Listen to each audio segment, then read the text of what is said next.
जी दोस्तों, पिछले चैप्टर में जैसा कि हमने पढ़ा था कि जो प्रेजेंट परफेक्ट टेंस के स्ट्रक्चर के बारे में पढ़ा था और हमने प्रेजेंट परफेक्ट के अलावा उसके स्ट्रक्चर और उनकी पहचान पढ़ी थी। अब देखिए, जस्ट और ऑलरेडी दो ऐसे शब्द हैं जिनका उपयोग हम प्रेजेंट परफेक्ट टेंस में करते हैं।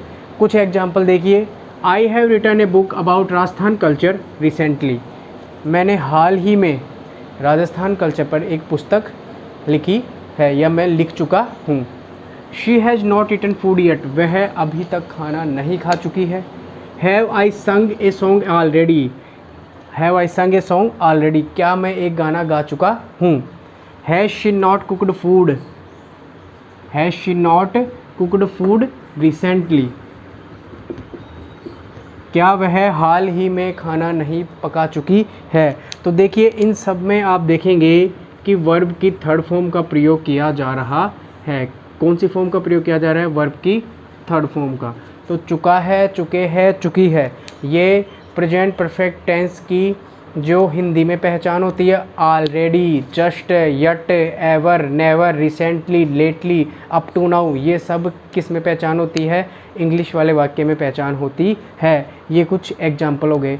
अब मैंने आपको, जब मैंने प्रेजेंट कंटिन्यूस टेंस में कुछ मैंने बताया था कि कुछ ऐसी वर्ब होती हैं जिनका प्रयोग हम कंटिन्यूस टेंस में नहीं कर सकते हैं। तो देखिए, इसमें हम कुछ एग्जाम्पल के माध्यम से समझेंगे। I have known to her for 2 years. ठीक है। इसके बाद में आई हैव सीन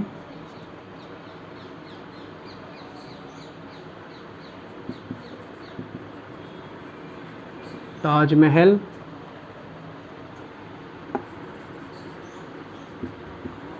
रिसेंटली। तो देखिए, हम इसमें देखेंगे फॉर और सिंस।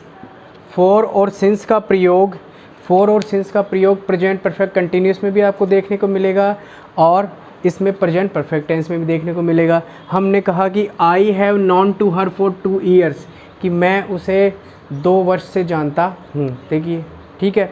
लेकिन अब इसमें आपने देखा कि हैव के साथ हमने नो का प्रयोग किया है और यहाँ पर हमने फॉर का प्रयोग किया है। जैसा कि हम नेक्स्ट हमारा जो टेंस आएगा प्रेजेंट परफेक्ट कंटिन्यूस, उसमें भी हम प्रयोग करेंगे। तो लेकिन नो, KNOW, ये ऐसी वर्ब है जो मैंने आपको प्रेजेंट कंटिन्यूस में लिखवाया था कि इसमें ING का प्रयोग नहीं होता है। इसलिए हमने इस टेंस को कौन से टेंस से परिवर्तित कर दिया? प्रेजेंट परफेक्ट टेंस में। जैसे नो हो गया, सी हो गया, अंडरस्टैंड हो गया, लाइक हो गया, लव हो गया, मीन हो गया। ये कुछ ऐसे शब्द हैं मैंने आपको लिखवाए थे कि इनका प्रयोग ING में हम नहीं करते हैं। तो इसलिए I have known to her for 2 years. और आगे जो हमारा प्रेजेंट परफेक्ट कंटिन्यूस आएगा उसमें मैं आपको बताऊंगा फॉर और सिंस का प्रयोग। फॉर का प्रयोग समय की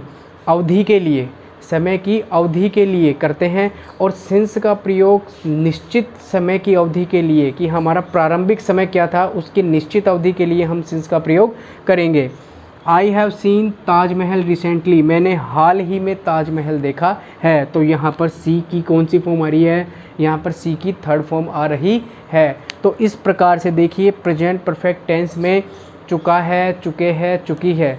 ठीक है। और उसके अलावा ये तो हिंदी वाक्य में और इंग्लिश वाक्य में मैंने आपको पहचान बता दी। और हमेशा हैव, हैज और पास्ट टेंस में जब हम हैड पढ़ेंगे तो उसके साथ में हमेशा वर्ब की थर्ड फॉर्म का ही प्रयोग किया जाता है।